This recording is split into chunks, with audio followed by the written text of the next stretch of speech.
Hey guys, welcome back to the channel. So yesterday we saw the release of the brand new Nintendo Switch OLED edition, and this is not really the Switch Pro model that we all were expecting, but this is a newer version of the Nintendo Switch. It's also a different version of the Nintendo Switch that's pretty much not going to be replacing the original Switch or the Switch Lite, but instead it's going to be just a different iteration of the Switch that's going to be available on the market if you want to purchase it from October 8th. And that's exactly what I want to talk to you guys about today. We're talking about the Nintendo Switch OLED edition. Now, looking at the upgrades that we saw for the Nintendo Switch OLED edition, I am really excited, but honestly it is a little underwhelming, especially if you start considering all the leaks that we saw over the last few months. So we don't have a 4K output on this device. The design hasn't changed that much. There's no new CPUs or GPUs within this system, which basically means that the overall processing power of the Nintendo Switch OLED is going to be identical to the Nintendo Switch Lite as well as the Nintendo Switch regular version. The battery life is almost identical. It's still going to be better than the Nintendo Switch Lite, but there's no upgrade here if you actually look at it. So most of the upgrades, if you're looking at the Nintendo Switch OLED edition, are mainly coming in the form of portability. Overall, the entire upgrade of the Nintendo Switch OLED has basically gone in the handheld direction and for people who actually play in handheld. And this does make a lot of sense considering the Nintendo Switch is a hybrid console and the whole world is moving into a direction where we're looking at portability as a major factor for 90% of the technology that we use. So yeah, definitely I get why they're doing this, but you have to keep in mind that this is a hybrid console and there's a lot of people who play the Nintendo Switch only on their televisions and just don't like the handheld experience. And for them, I'm not entirely sure what we're getting in this new Switch release. Now, from the Nintendo trailer, there are a bunch of things that we have seen that are improvements. We have a brand new screen. Now, this is an OLED screen as compared to the LCD screen that you have on the original Switch. I'm somebody who always thought that the original Switch had a fantastic screen. Like, the LCD screen was sharp, the colors were pretty accurate. It was a great display for a handheld gaming console. And well, the new OLED screen is definitely going to be a lot better because we all know OLED has deeper blacks and better color depiction. So yes, I am excited about that. The screen is slightly bigger. So instead of having a 6.2-inch screen, which is what we had on this original Nintendo Switch, we now have a 7-inch screen. And the way Nintendo's actually done this is, as you guys can see, the original Switch has a bezel that runs around it, but the new Switch OLED does not. I mean, they've reduced the size of the bezel on all four corners and increased the screen size by that much. But the overall form factor of the new Switch OLED is identical to the original Switch. So yes, your older cases and your older grips and your accessories, they all should work just fine. You have the Nintendo Switch OLED coming in a completely white bundle, which I absolutely love. You can notice that Nintendo's got some inspiration from the way PlayStation did things this year, and I absolutely love it. I mean, I love the new look. The white and black is fantastic. It's clean, it's minimal, and it looks amazing on the Nintendo Switch. Now, while the Joy-Cons have the exact same color, we don't know if the internals of the Joy-Cons have been redesigned because they seem to look exactly the same. But we do know one thing that has improved, and that is this little flimsy kickstand that Nintendo had on all the older Switch models, which I absolutely hated. Now, the kickstand is essential if you're going to be playing in tabletop mode and if you don't want to buy any third-party accessories. So yeah, the kickstand was pretty flimsy on the original Switch, and that's the one that I'm using. It was improved a little bit over time on the revised version with the better battery life that came out, but it's still pretty bad. And if you tap the Switch on the opposite side to where the kickstand is, when it's in tabletop mode, it is still going to topple over. But now you have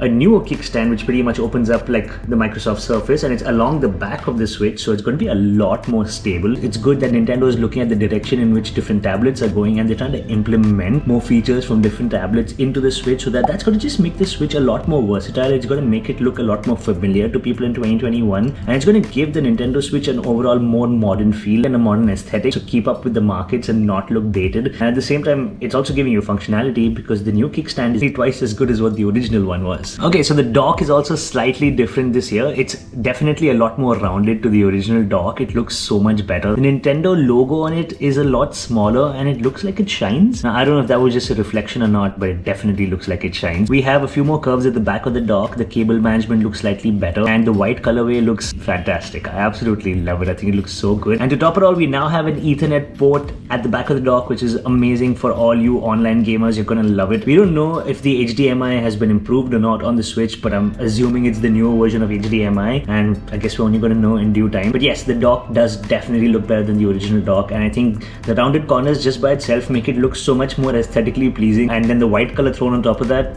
It's just fantastic. Okay, so other than all of this, we also have an increase in storage capacity on the Nintendo Switch. We now have 64 gigabytes on the inside as compared to 32 gigabytes, which is what we used to have on the original Switch. Now, honestly, if you're somebody who plays purely digital and you have no game cards and you don't plan on picking up any physical game cards, you're still gonna need a memory card for a Nintendo Switch because 64 GB is not gonna cut it for you. But to be completely honest, it's double of what you got on the original Switch model, so it's a really worthy upgrade on that front. Now, another feature I'm super excited about is the enhanced audio. I actually think that the Nintendo Switch originally sounded really great for what it was as a handheld console. I think the speakers were well designed and they sounded fine. But now that you have better speakers, we don't know how much better, we don't know what's improved, we don't know what the audio improvements are going to be like. But yeah, Nintendo is advertising enhanced audio, so I'm really excited to see what comes out on that front. Definitely, if the audio is even improved by 10%, it's going to make your gameplay a lot more immersive, and that's something I'm super excited about, especially when you're out and about and you're playing in handheld.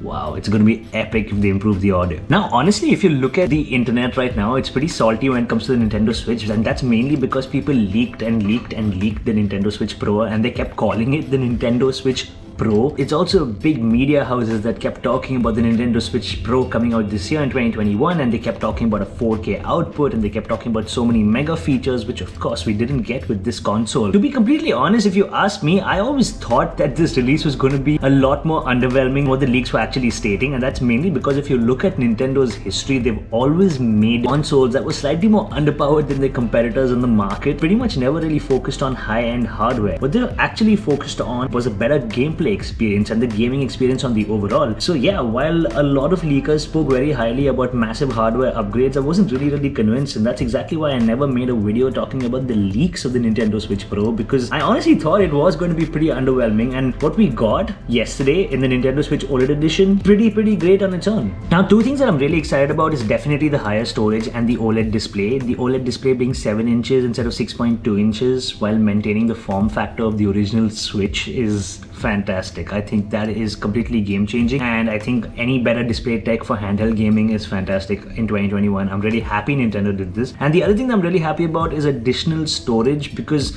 well, it's not game changing and I'm still going to use my memory card, my SD card, but the fact that I have 32 gigabytes more on top of what I already have on my Switch right now is fantastic for me, and I think it's definitely a worthy upgrade. Now, the Ethernet port and the new white Joy-Cons, the white dock, and the enhanced speakers, yes, they all are great, but they're not game changing because all of that was already great on the original Nintendo Switch. Yeah, we didn't have the white colors. You could always customize your Joy-Cons and you could put on skins onto your original Nintendo Switch. So yeah, while the color is really nice that it's coming as a bundle, it was already doable. So none of these upgrades were game changing when it comes down to me personally. But yeah, the storage variant as well as the OLED screen, definitely great, and I'm really excited to actually get my hands on this console just for these two things. Now, personally, what I would have wanted to see on the Nintendo Switch OLED edition would be pretty much everything that they've just done, but in addition to all of this, if they would have given us a slight bump in performance.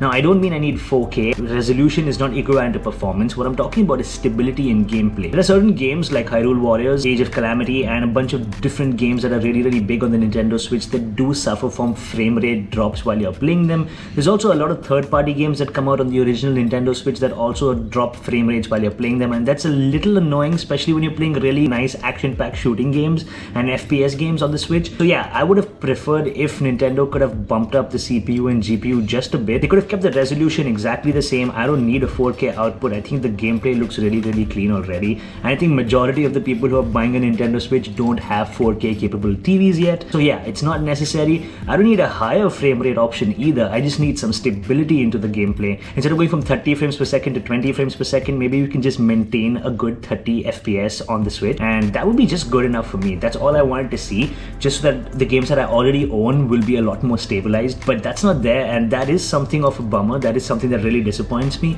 Now, am I gonna go out and buy this Nintendo Switch, the newer version? I don't know. I mean, maybe for the channel, maybe for the review, but if it wasn't for this, would I actually buy it? I'm not entirely sure, because I have the original Nintendo Switch, and when you compare the original to this, the only thing that I'm actually benefiting from with the new Switch is probably the new OLED screen. Everything else is pretty much the same, and I can get the higher storage added on to my current Switch already. It is an incremental upgrade, while it's a really good looking upgrade, I have to admit. I honestly believe the Nintendo Switch OLED edition is definitely an upgrade for Switch Lite users. If you're somebody who started to believe that you could benefit from the whole ability to switch your gameplay and you want to play in dock mode, yes, you're gonna gonna definitely want to go for the Switch OLED edition. If you have a regular Switch and you mainly play in docked mode, all you're getting is a new Ethernet port and a better looking dock. Everyone else who plays in handheld is the one who's actually going to benefit from this, so it's the Switch Lite users mainly that are going to benefit from this. Now, would I recommend this to anybody who does not have a Nintendo Switch even right now in 2021? 100%. This is the model you need to go for because it's got the best display on it. It has the ability to switch and it has slightly better storage, and it's a white color, so it's going to be a little unique looking, at least until people start customizing their original Switches and making it white. But yeah,